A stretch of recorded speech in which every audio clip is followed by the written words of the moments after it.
কাতার বিশ্বকাপ থেকে শুরু করে চলতি আসর লিওনেল মেসির ফাউল আর পেনাল্টি নিয়ে বারবার উঠছে একই অভিযোগ।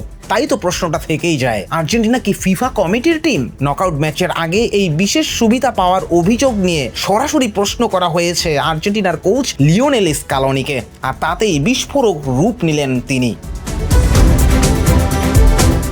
লিওনেল মেসির করা একটা ফাউলকে কেন্দ্র করে শুরু হয় সমালোচনার ঝড়। মেসির বেলায় চুপ আর বাকিদের সময় রেড কার্ড। সবাই বলতে শুরু করেন কাতারের মতো এবারও আর্জেন্টিনাকে বিশ্বকাপ জেতাতে ফিফা আড়ালে বসে বসে স্ক্রিপ্ট লিখছে। ঠিক তখনই নকআউট ম্যাচের আগের প্রেস কনফারেন্সে স্কালোনির দিকে ছুড়ে দেওয়া হয় সেই বহুল প্রতীক্ষিত প্রশ্ন, আর্জেন্টিনা কি কমিটির টিম?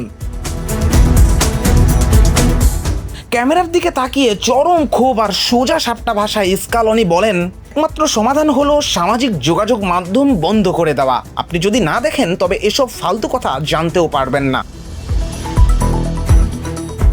ক্ষুব্ধ স্কালোনি আরও মনে করিয়ে দেন, আজকাল কোনো প্রমাণ ছাড়াই যে কেউ ইন্টারনেটে যা খুশি পোস্ট করতে পারেন এবং ছোট্ট একটা বিষয়কে তিল থেকে তাল বানিয়ে ফেলেন। সমালোচকরা যখন আর্জেন্টিনার সাফল্যকে ফিফার দয়া বলে প্রচার করতে ব্যস্ত, তখন স্কালোনি টেবিল চাপড়ে মনে করিয়ে দেন তাদের আসল শক্তির জায়গা।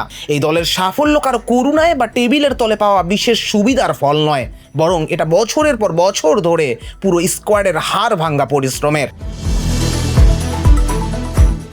এরপর সাংবাদিকরা প্রশ্ন করেন লিওনেল মেসির অবদান নিয়ে, কিন্তু স্কালোনি আবেগ ভরা কণ্ঠে বলেন, এই ট্রফি আর জয়ের পেছনে শুধু লিওনেল মেসি নয়, এখানে অবদান আছে সকলেরই। এরপর সোশ্যাল মিডিয়ার ট্রোল নিয়ে আর্জেন্টিনার কোচ আরও জানান, ডিজিটাল যুগের ভালো দিক যেমন আছে, তেমনি যে কেউ খারাপ উদ্দেশ্যে যা খুশি পোস্ট করতে পারে এবং তা মুহূর্তের মধ্যেই ভাইরাল হয়ে যায়। শেষ দিকে স্কালোনি তীব্র কণ্ঠে বলেন, মাঠের ফুটবল দিয়ে সব সমালোচনার জবাব দেবে আর্জেন্টিনা।